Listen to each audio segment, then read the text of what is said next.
Welcome back. The International Monetary Fund has left its forecast for global growth this year and the next at the 3.9% it estimated in January. The IMF chief economist, Mr. Maurice Obstfeld, told the media at the World Bank IMF meetings in Washington, D.C., that the world's economy's strongest upswing since 2011 will continue for the next 2 years, but warned the seeds of its demise may have already been planted. 3 months ago, we updated our global growth forecast for this year and next substantially to 3.9% in both years. That forecast is being borne out by continuing strong performance in the euro area, in Japan, in China, and in the United States, all of which grew above expectations last year. We also project near-term improvements for several other emerging market and developing economies, including some recovery in commodity exporters. Continuing to power the world economy's upswing are accelerations in investment and notably in trade. Looking at the largest economies, our 2018 growth projections compared with our earlier October 2017 projections are 2.4% for the euro area, and that's up by 0.5 percentage point from October. 1.2% for Japan, that's up by 0.5 percentage point from October. 6.6% for China, that's up by 0.1 percentage point. And 2.9% for the U.S., which is up by 0.6 percentage point. U.S. growth will be boosted in part by a largely temporary fiscal stimulus, which explains over 1/3 of our upgrade over last October for 2018 global growth. Now, this is all very good near-term news, but beyond this, longer-term prospects are more sobering. Advanced economies facing aging populations, falling rates of labor force participation, and low productivity growth will likely not regain soon the per capita growth rates they enjoyed before the global financial crisis. I should mention our new World Economic Outlook covers some of the longer-run trends that are driving long-term productivity. Emerging and developing economies present a diverse picture, and among those that are not commodity exporters, some can expect longer-term growth rates comparable to pre-crisis rates. Many commodity exporters, however, will not be so lucky, despite some improvement in the outlook for commodity prices. Many of those countries will need to diversify their economies to boost future growth and resilience. Looking past the next few quarters, moreover, there are notable risks to the outlook. As our new fiscal monitor, to be released tomorrow, documents, global debt levels, both private and public, are historically high, threatening repayment problems as monetary policies normalize in an environment where many economies face lower medium-term growth rates. Our new Global Financial Stability Report, also to be released tomorrow, shows that global financial conditions remain generally loose despite the approach of higher monetary policy interest rates. This enables a further buildup of asset market vulnerabilities. Geopolitical risks, of course, should not be discounted, and of course, the recent escalating tensions over trade present a growing risk. Perceptions of these risks could in fact already be taking a toll. For example, while global purchasing managers' indexes remain in expansionary territory, they have recently softened in advanced and emerging market economies alike, owing in part to weakening export orders.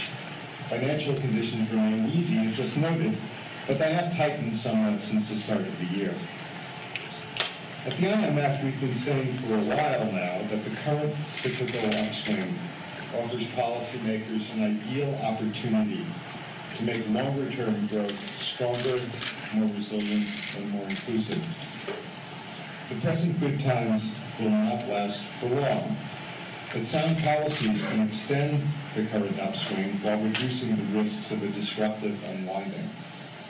countries need to rebuild fiscal buffers, to enact structural reforms, and steer monetary policy cautiously in an environment that is already complex and challenging. Instead, the prospect of trade restrictions and counter-restrictions threatens to undermine confidence and derail growth prematurely. While some governments are indeed pursuing substantial economic reforms, trade disputes risk diverting others from the constructive steps they would need to take now to improve and secure growth prospects. IMF chief economist Maurice Obstfeld. Liberian President John Ware has ordered a probe into ExxonMobil's 2018 or 2013 deal for drilling right off the West African nation's coast. Mr. Ware named a 5-member investigating committee that has 2 weeks to submit its initial findings and make recommendations.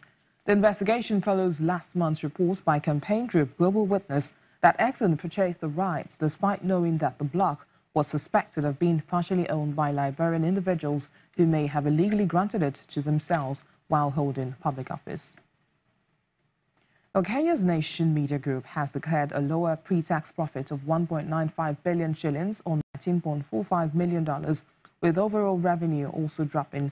The biggest publisher in East Africa also operates in Uganda and Tanzania and runs radio and television stations in addition to its newspaper business. The company's Chief Executive Officer Stephen Gitama told investors that total revenues were down 6% from 11.32 billion shillings a year earlier. He attributes the loss to a drop in advertising revenues, especially in Kenya, where a prolonged election period led to businesses holding off spending. The group also faced a challenge in late payments from the Kenyan government, and between 2015 and 2017, the amount owed had risen to about 700 million shillings. Algeria's government has temporarily reversed a ban on imports of some raw materials for its food industry after shortages hit local firms. The materials were prohibited on a ban on imports of 951 products, including cell phones and household appliances, earlier this year as part of a drive to cut spending after a fall in energy prices or earnings. The country's trade ministry says the partial removal of the import ban is limited to raw materials needed for some categories of foods, including chocolate, biscuits, confectionery, yogurt, and juice. Algeria is trying to cut spending and encourage domestic output, but its non-energy sector is still underdeveloped, forcing the government to ship most goods from abroad. The import ban had replaced a license system whereby importers had to apply for a license to buy from overseas. Now the measure has resulted in a significant fall in Algeria's import bill. And in Uganda, the government is seeking a loan of $412 million from the World Bank and China's Exim Bank to fund projects in education, health, and energy sectors. The country's public debt has grown rapidly in recent years on the back of huge Chinese credit, raising concerns about the impact of high debt servicing costs on government finances. Uganda's cabinet has approved a decision to borrow $200 million from the World Bank and another $212 million from Exim Bank, but terms have not been negotiated. The government says the money from the Chinese lender would partly finance connecting an additional 170,000 customers to the power grid, while the funds from the World Bank would finance the construction of hundreds of secondary schools and the upgrade of 331 rural health facilities. Uganda's total public debt climbed to $15.9 billion by the end of February 2018, and that's 62% of the country's gross domestic product. And that's our program today. Thank you for watching. I am BC Adebayo.